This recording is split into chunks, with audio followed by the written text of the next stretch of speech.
আর দুটো মজাই পাবে, একটা হচ্ছে পাহাড়ের মজাও পাবে, সমুদ্রের মজাও পাবে, যে এটা হচ্ছে 2 in 1।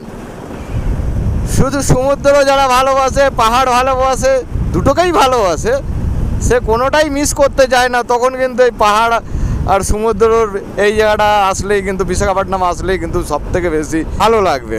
আর এত পরিষ্কার পরিচ্ছন্ন, এই তালগুলো বিক্রি হচ্ছে, ডাব বিক্রি হচ্ছে এখানে। তালটা সব থেকে বেশি, তালের শ্বাস যেটা আমরা বাঙালি খেয়ে থাকি, এই তালের শ্বাস বিক্রি হয়। এখন আমরা খাইনি, যেহেতু রাজুদা চলে যাবে আজকের বিশাখাপট্টনম ছেড়ে কলকাতার উদ্দেশ্য। উনি আজকের কি বলবো, এই লোক তো সারা জীবন একই করে, মানে আমাদের হিসেব মতো বিশাখাপট্টনমে পৌঁছাতে এসছে।